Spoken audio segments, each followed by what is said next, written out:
What's up, YouTube? We're going to do a very costly video today. We're going to try to spread some Fertilize. I'm going to try to spread some potash, phosphorus, and a little bit of urea, just a little. I'm riding my four-wheeler right now down in the field to make sure it's dry enough. And I'll go ahead and we'll take you along for the journey. I'm on a Honda 300 four-wheel drive. My dad bought this thing probably in early 2000 or 2001. It's really the only four-wheeler that I can ever remember. Bought it off an older guy. The four-wheeler is all the time four-wheel drive, which is kind of cool in one sense, but it kind of sucks for wanting to road it. Like if you want to take it on asphalt or something. This field is coming back really good. I didn't fertilize this any this spring, so I figured I could give it some food right now. Anytime you're hauling like a fertilized buggy or a seed drill or anything like that you maybe get from a local co-op or soil conservation office, there's no need to have a ball in your hitch. Farm implements don't use trailer type hitches. It's just basically a hole that you slide a pin in, and that's all it carries. Now these buggies and stuff will hook up to your safety chain, and I'll show you that when we get out there. So we got us pinned down here in the barn. People always ask me, Brandon, why are your dogs always dirty? Well, because you give them a bath and they come down here and waller in the dirt. See, watch him. He's just gonna go and lay back down under the hay baler. I'm really thinking since it's Taco Tuesday, we may have to stop at Gatto's. I could really go for some shrimp tacos. Now the potash and phosphorus that I'm going to be spreading, that's kind of more like a ground/grass builder. It kind of gives it the nutrients that it needs to grow as a normal plant. See, grass normally would never need anything like this because in the wild, grass would just grow and fall over. When you've got cows on it, cows, they don't really take, I guess, as much because they're actually pooping back on the ground. But whenever you're mowing hay like this, it's actually taken away from the ground. Like there's no organic material, like no decaying grass, no nothing that's falling back on it. There's no poop that's falling back on it or anything like that either. So that's the reason why we're doing what we're doing today. Now the urea that we're going to be spreading it's just a small amount of urea, and it's pretty much just like a growth hormone or a growth booster.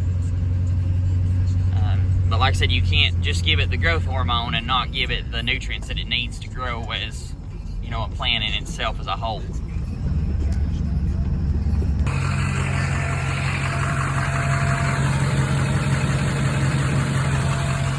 Oh, closed up on me, didn't you?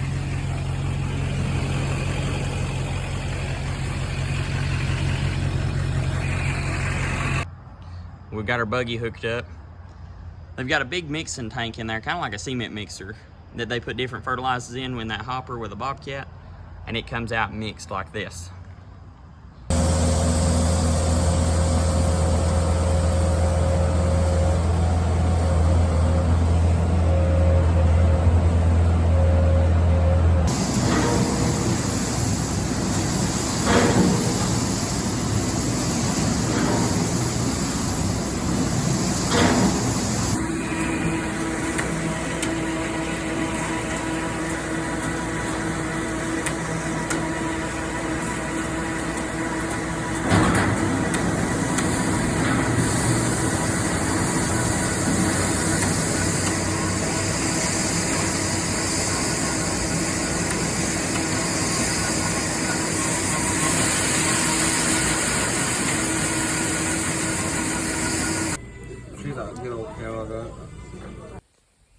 Got to the taco place and one of my buddies ended up buying me dinner.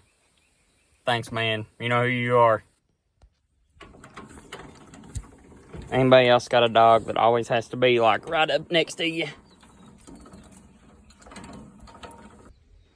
Now we're gonna go through and we're gonna grease all our U-joints and oil our chains and things like that before we get started. Now, if you look at the word co-op, co-op stands for cooperative. And what it is all this stuff is kind of been able to be bought because other people have bought items. So technically, if you shop at the co-op and you buy fertilizer, technically this spreader is part yours to a point. I always just like making sure that everything is returned back in better shape than what I borrowed it. Different points like that we're going to grease. Like I said, we're going to oil our chains, things like that. Fertilizer is horrible on anything metal. So we're going to try to bring it back in a little bit better shape than what we got it.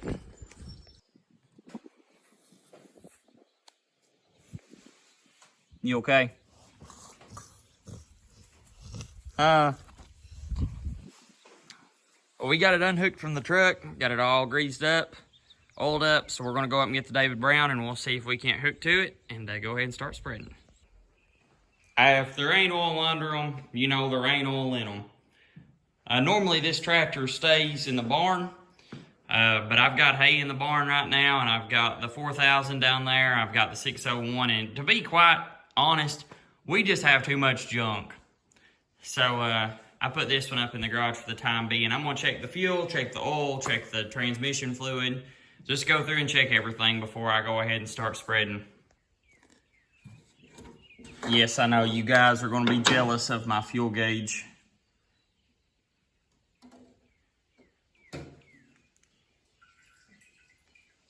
Works pretty accurate though. Don't really have to worry about that one messing up. My wheel spinner was always a little loose on my steering wheel. I kind of put a piece of hose on here to try to tighten it up just a little. It still didn't make it that tight, so we're going to put us some good black duct tape on that and see if we can't tighten it up some. Here's those safety chains I was talking about. Went ahead and put in the pin to the drawbar. I'm going to take loose my PTO. I'm going to hook up my hydraulic lines, and I'll be right back. All right, here we go. If you remember in one of my earlier videos, I done some lime spreading with a Doyle lime spreader. This is a Doyle Fertilize spreader, and it works the same exact way. This wheel drops down onto this wheel, and this is what drives the chain underneath. The faster you go with that wheel, the faster it throws it out to the back. These beaters are hydraulically driven. They got hydraulic motors right here, and they're driven off the PTO. Now there's a chart back here. It's a long story. It'd be probably a whole video to explain that. But what we figured out, me and a couple boys at the co-op, we're going to set this on 2.5. There's an arrow, and so I'm going to actually set it just a little under 2.5, just a little bit above 2. And we're going to throw over the tarp to see how fast we're spreading it, and we'll go ahead and get started.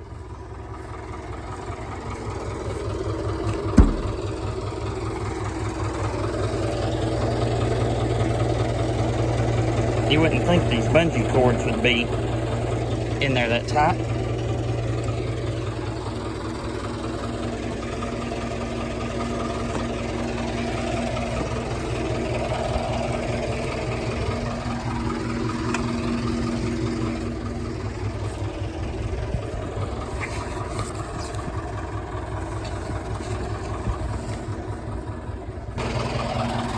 Alright, we got the cover pulled out.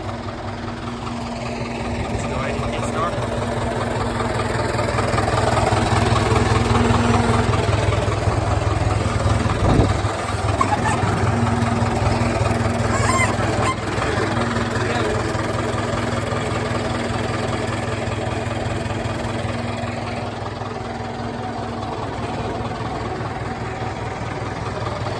Then we're going to press down on our hydraulic remote.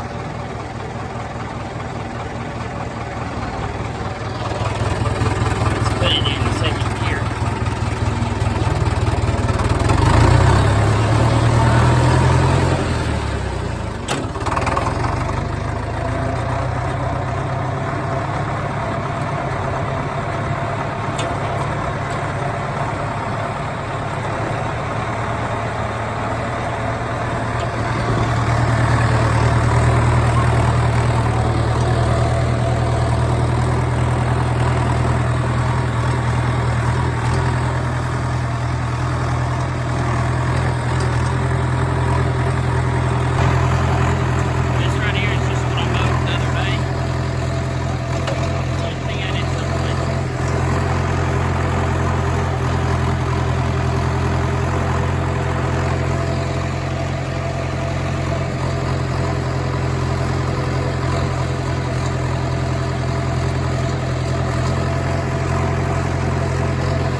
take it probably 3 or 4 months to show anything.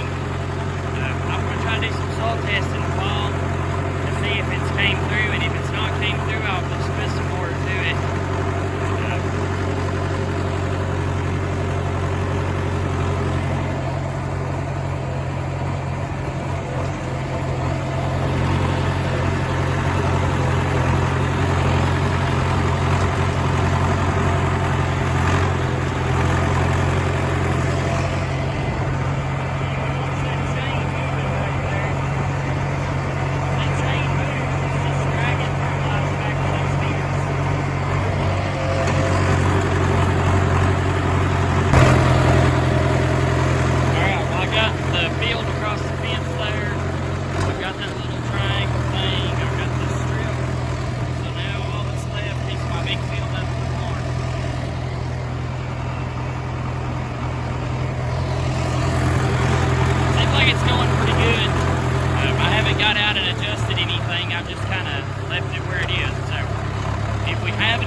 Come back over and put it on this field over here, because that field is probably my fourth piece of hay. We're going to put this on the big field up here and see how far it takes us. This field right here is by far my best field.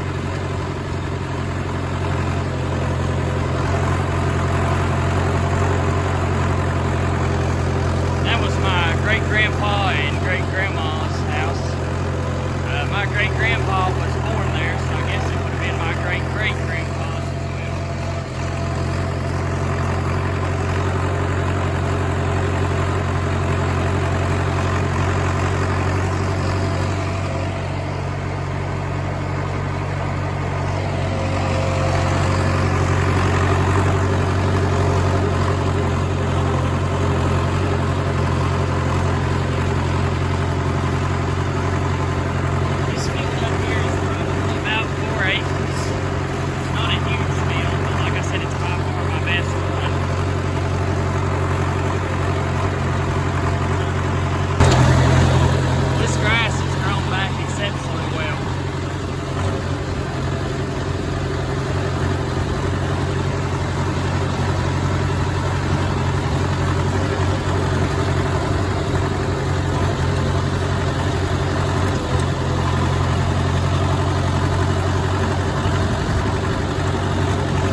I ended up probably having 400 or 500 pounds left, which I knew I would because I turned it down a little, but I'm gonna go take it back and put on that field over there that I was talking about earlier in the video.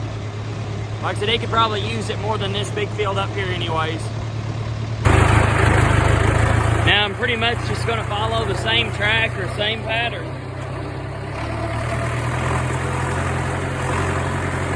I'm not really sure why this field is always kind of lower yielding than my others. You would think it being right on the creek that it would actually be a little bit better yielding. But maybe this Fertilize will help wake it up a little. Here's kind of a view of what happens. Like so that chain moves and throws Fertilize out, and then it hits these beaters and it throws it out. Now this is at idle, okay? This is not when the tractor's actually torqued up. That's how fast they spin at idle. Hey guys, so I don't really have I guess an official ending for this video. As soon as I finished up, my dad pulled in and got home from work, and me and him unhooked it, and I put the tractor up. I was actually able to get over every bit of my hay ground, and I was also able to get over that field at the creek twice.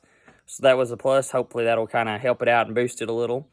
I really hope you guys enjoyed the video, enjoyed the process of watching the fertilizer get made, how to rent a buggy, how to hook up a buggy, things like that. Let me know if you guys like these type of videos. Let me know if there's any other type of stuff that you want to see, whether it be mechanicking videos, farming videos, fishing videos, kayaking videos. Right now, I'm just kind of making videos of things that happen in my daily life. So once again, if you like the video, please like and subscribe. It's really appreciated. I busted 100 subscribers, which doesn't mean like a lot to most people, but like I said, I really appreciate each and every one of you all. Thanks, guys.